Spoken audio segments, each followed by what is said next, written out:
ท่านจะดำเนินชีวิตอยู่ในความสว่างแบบใดก็แล้วแต่ขอให้ท่านสำแดงพระเยซูคริสต์ออกไปให้คนได้เห็นพระเยซูคริสต์ผ่านทางชีวิตของพวกเขาเพราะว่าเขาเป็นแสงสว่างของพระองค์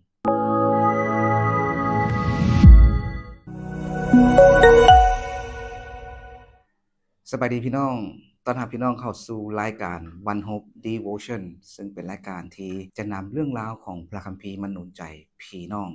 วันนี้พบกับข้าพเจ้าสันทวีพรหมวิสัยวันนี้ข้าน้อยได้นำเอาพระคำตอนหนึ่งเกี่ยวกับพวกเฮาที่เป็นคริสเตียนที่จะมาหนุนใจเฮาทั้งหลายก็คือความสว่างของพระเจ้า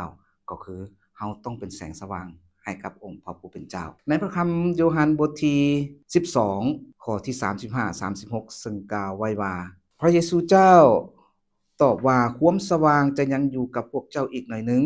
เมื่อยังมีความสว่างอยู่ก็จงย่างไปเถาะเพราะย่านว่าความมืดจะตามมาทันพวกเจ้าด้วยว่าผู้ที่ย่างอยู่ในความมืดนั่นก็บ่ฮู้ว่าตนกำลังไปไสเมื่อพวกเจ้ายังมีความสว่างจงเชื่อในความสว่างนั่นเพื่อจะได้เป็นคนฝ่ายความสว่างและในข้อที่46ก็ได้กล่าวย้ำเติมอีกว่าเฮาเป็นความสว่างที่เข้ามาในโลกนี้เพื่อทุกคนที่เชื่อในเฮาจะบ่อยู่ในความมืดให้เฮาอธิษฐานด้วยกันเนาะสาธุการแด่พระบิดาเจ้าสรรเสริญขอบคุณสำหรับถ้อยคำของพระองค์ที่เป็น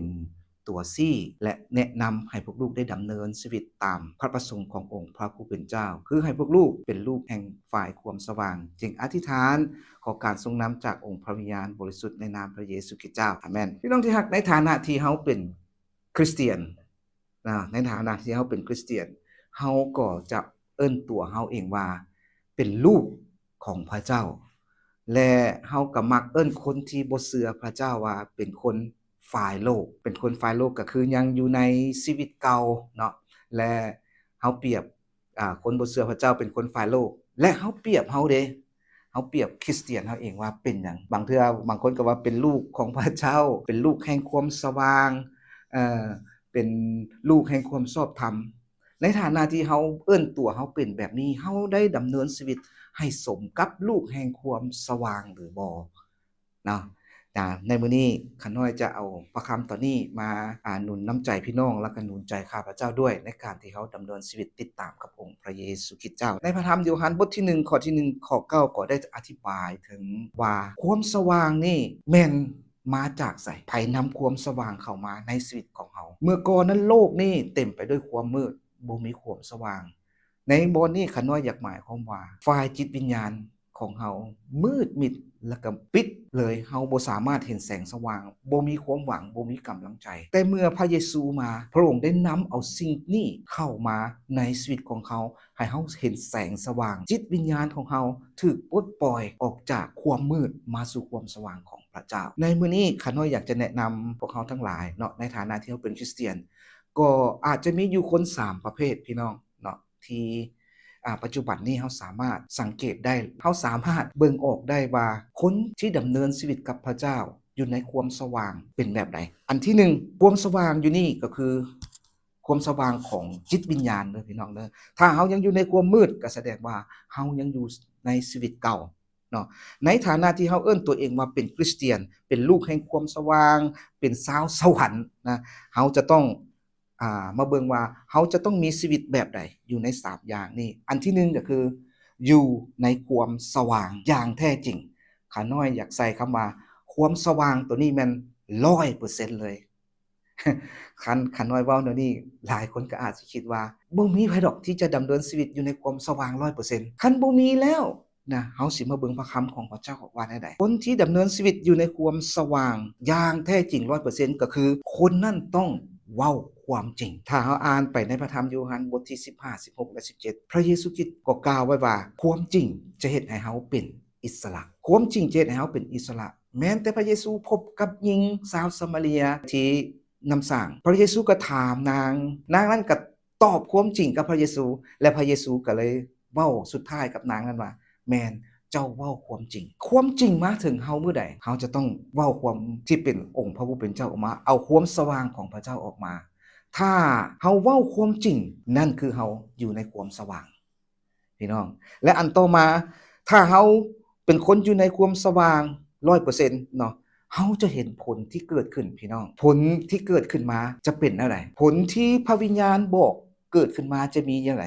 จะมีทั้งหมด9อย่างบ่แม่นว่าโอ้ข่อยมีแต่4อย่างอีก5อย่างข่อยเฮ็ดบ่ได้บ่แม่นพี่น้องมันบ่แม่นผลของเฮาแต่เป็นผลของพระเจ้าที่กำลังส่องสว่างในเฮาเพียงแต่ว่าเฮาจะเอาออกมันมาได้ใดถ้าเฮาอยู่ในความจริงผลเหล่านั้นมันก็จะปรากฏผลเป็นจริงในชีวิตของเฮาและทุกคนก็สามารถสัมผัสได้อันนั้นก็คือสิ่งหนึ่งที่เฮาจะอยู่ในความสว่าง 100%และอันโตมาคนที่อยู่ในความสว่างขาน้อยขอใช้คำว่า50-50ครึ่งหนึ่งแจ้งอีกครึ่งหนึ่งมืดในปัจจุบันนี้เขาเห็นคริสเตียนหลายคนก็อาจยังดำเนินชีวิตแบบนี้บางคนก็อาจจะโต้แย้งขาน้อยก็ได้ว่าโอ้ค่อยมี80ส่วนความมืดนั้นยังมี20%บางคนก็มี90สิเท่าใดก็แล้วแต่ขาน้อยใส่ชื่อบ่นี้ว่าคริสเตียนสีเทาสิแจ้งก็บ่แจ้งสิมืดก็บ่มืดปัจจุบันนี้คนที่เชื่อในพระเจ้ายังมีบางสิ่งนี่หลายเป็นหยังจะค่อยว่าเป็นสีเทาเพราะว่าหยังใจข้าเจ้ายังมืดมิดเหมือนกับว่าคล้ายกับว่ามาหาพระเจ้าเพื่อต้องการบางสิ่งบางอย่างแต่บ่ได้ให้พระเจ้านั้นควบคุมชีวิตของเฮาทั้งหมดเลยว่าง่ายๆก็คือหัวใจ4ห้องนี่ให้พระเจ้า3ห้องซะเนาะอีกห้องหนึ่งจงไว้เฮาก็บ่ฮู้ว่าจงไว้หยังอยากเฮ็ดตามใจของตัวเองอยากเฮ็ดอยู่ในวิถีของสีเทาถ้าหากว่าเฮายังอยู่จังซี่เฮาก็ยังสิสับสนในชีวิตหลายครั้งเฮาสังเกตเบิ่งคนที่ยังมีปัญหายังบ่ได้หลุดพ้นออกจากปัญหายังมีสิ่งเหล่านั้นสิ่งเหล่านี้ก็แสดงว่าเฮายังมีสิ่งเหล่านี้อยู่เฮายังเป็นคริสเตียนสีเทาอยู่การกระทำบางอย่างของเฮายังปิดลับอยู่พี่น้องยังเสื่องซ่อนความบาปอาจจะยังบ่ทันไปถึงบาปแต่ยังเสื่องซ่อนไว้อยู่ซึ่งบ่กล้าเปิดเผยแม้แต่เรื่องความเป็นจริงของเฮาก็ยังบ่กล้าเปิดเผยอันนี้จะให้ชีวิตของเฮาเต็มไปด้วยปัญหาเต็มไปด้วยความสับสนบางเทื่อเฮาก็อาจจะพยายามแก้แล้วก็ตามแต่ก็ยังไปบ่ถึงไสเพราะว่าพระเจ้าต้องการให้ความสว่างนี่ส่องแจ้งทั้งหมดเหมือนกับข้าน้อยที่อ่านมาอยู่ในข้อที่35และ36ซึ่งบอกไว้ว่าความสว่างยังจะอยู่กับพวกเจ้าอีกหน่อยหนึ่งเมื่อมีความสว่างอยู่ยังเห็นความสว่างต้องหนีจากความมืดพี่น้องถ้าเฮาบ่หนีจากความมืดสิไล่เฮานะสิไล่และกลมกลืนกินเฮาและในข้อที่36ก็ได้บอกว่าผู้ที่ย่างอยู่ในความมืดนั่นก็บ่ฮู้ว่าตนเองไปไสเมื่อพวกเจ้ามีความสว่างอ้าวแล้วบัดนี้กลับมาถ้าหากเฮายังเป็นสีเทาอยู่พี่น้องยังมีข้างมืดทั้งเทาอยู่ถ้าเฮายังมีความสว่างจงเชื่อในความสว่างนั้นเพื่อจะได้เป็นคนฝ่ายความสว่างในคาลาเตียบทที่5ข้อที่17เป็นต้นไปจนถึงที่22-23กิจการของความมืดแม่นหยังกิจการของฝ่ายความสว่างแม่นหยังทุกอย่างเลยความมืดก็คือเนื้อหนังความต้องการของตัวเองความอยากเฮ็ดการโสโครกต่างๆสุรายาเมาการเล่นสู้การขี้ตัวขี้ลักมักได้ขี้โกงทุกอย่างนั่นเป็นกิจการของความมืดหลายครั้งเฮาก็บ่ได้ฮู้ว่ามันแม่นผิดบ่หรือมันถูกแต่เฮาต้องแยกออกให้ได้ว่าอันใดคือความมืดและอันใดคือความสว่างถ้าหากว่าพี่น้องยังอยู่ความเป็นสีเทาเฮาแยกออกให้ได้และอันที่3ก็คืออยู่ในความมืดเกือบว่า 100% เลยคันว่าใส่ 99% นะแต่ยังมีความสว่างอยู่ 1% แล้วเฮาเว้ากับคนเหล่านี้ว่าเขาเจ้ายังดำเนินชีวิตเก่าอยู่คนที่ยังดำเนินชีวิตเก่าแบบนี้เขาเจ้าดำเนินอยู่ในความมืดเลยถามว่าคริสเตียนมีบ่มีคนที่เชื่อพระเจ้าแต่ยังดำเนินชีวิตแบบนี้เนาะในคาลาเตียบทที่5ข้อ17ถึง21เพราะว่าพระคัมภีร์ก็ว่าเฮาว่านั่นแหละเฮาก็เก็บเกี่ยวสิ่งนั้นเฮาเบิ่งได้จากผลของชีวิตของคนนั้นถ้าเขาเกิดผลดีเนาะชีวิตของเขาเจ้าก็จะเป็นพระพรต่อคนอื่นแต่ถ้าชีวิตบ่เกิดผลดีเฮาก็ไปลากเอาคนอื่นเข้าสู่ความมืดนำก็มีพี่น้องที่รักทั้งหลายขาน้อยฮู้ว่าถ้าเฮามีแสงสว่างเพียง 1% ให้เฮากลับไปหาแสงสว่างนั้นเพื่อแสงสว่าง 1% นั้นจะได้ส่องแจ้งในจิตใจของเฮาและให้เฮาหนีออกจากความมืดถ้าเฮาบ่หนีออกจากความมืดก็สินำกินเฮาครอบครองเฮาและก็ความสว่างกลืนกินความสว่างในชีวิตของเฮามาเลยขาน้อยฮู้จักหมู่คนหนึ่งเนาะที่เราเป็นคริสเตียนเหมือนกับว่าเรารับใช้กับพระเจ้าจะเข้มแข็งเราเป็นคริสเตียนมาก่อนข้าพเจ้าอีกเนาะและเราก็อยู่ดนแต่หลังจากผ่านไป10ปีเราทิ่มสิ่งเหล่านี้เฮาก็บ่ฮู้ว่าเราทิ่มหยังแต่ขาน้อยได้พ้อกับเราและก็ถามเราถึง เรื่องของพระเจ้าเราบอกว่าคือสิกลับไปบ่ได้แล้วคือสิกลับไปบ่ได้แล้วและข้าน้อยบอกว่าถ้าเจ้ายังเห็นพระเยซูอยู่ถ้าเจ้ายังมีนะความรักเพียงเล็กน้อยของพระเยซูอยู่แสงสว่างนั้นให้เจ้ารักษามันไว้และวันหนึ่งพระเจ้าจะส่องแจ้งในใจของเจ้าข้าน้อยได้แต่หนุนใจเราจังซี่นะฉะนั้นในความหวังของเขาในฐานะที่เขาเป็นลูกของพระเจ้าในฐานะที่เขาเป็นลูกของพระเจ้าดำเนินชีวิตอยู่ในโลกแห่งความมืดนี่โลกนี่เขาหนีไปบ่ได้เขาบอกว่าโลกนี้เป็นของซาตานนะเป็นของวิญญาณชั่วแต่พระเจ้าเลือกเขาให้เป็นแสงสว่างอยู่ในโลกนี้เขาสิเลือกเป็นแสงสว่างแบบใด 100% หรือ50-50หรือว่า99%เอาหน่อยนึงก็ได้นะก็น้อยสิใช้คำว่าคำใดดีเพื่อให้มันแทดเหมาะก็คล้ายๆว่าโอ้มาเชื่อในศาสนาซื่อๆแต่บ่เอาพระเยซูมาเปลี่ยนแปลงในชีวิตของเขาหลายคนย่านการเปลี่ยนแปลงเนาะฉะนั้นก็เลยเฮ็ดให้ข้าเจ้านั้นมาหาพระเจ้าเป็นเพียงแค่ศาสนาข้าน้อยอยากบอกว่าพระเยซูเจ้าบ่แม่นเพียงเป็นเพียงเท่านั้นพระองค์เป็นหลายกว่านั้นพระองค์อยากครอบครองอยากช่วยชีวิตของพวกเฮาทั้งหลายให้พ้นออกจากความมืดขอบคุณพระเจ้าที่ความแสงสว่างได้มาถึงเฮาทั้งหลายแล้วในมื้อนี้และสุดท้ายนี้ข้าน้อยอยากหนุนใจเฮาทั้งหลายเนาะในฐานะที่เฮาเป็นคริสเตียนให้เฮาดำเนินชีวิตอยู่ในความสว่างพี่น้องท่านจะดำเนินชีวิตอยู่ในความสว่างแบบใดก็แล้วแต่ขอให้ท่านสำแดงพระเยซูคริสต์ออกไปให้คนได้เห็นพระเยซูคริสต์ผ่านทางชีวิตของพวกเฮาเพราะว่าเฮาเป็นแสงสว่างของพระองค์ให้เฮาคิดว่าเมื่อก่อนเฮาก็ยังอยู่ในความมืดนะแต่เดี๋ยวนี้เฮาบ่ได้อยู่ในความมืดแล้วเฮาก้าวมาสู่ความสว่างสุดท้ายนี้ข้าน้อยอยากจะสรุปอยู่ในเอเฟโซบท5ข้อ8ถึง14ซึ่งกล่าวไว้ว่าเมื่อก่อนพวกเจ้าเคยอยู่ในความมืดแต่เนื่องจากว่าพวกเจ้าได้กลายเป็นภัยผลขององค์พระผู้เป็นเจ้า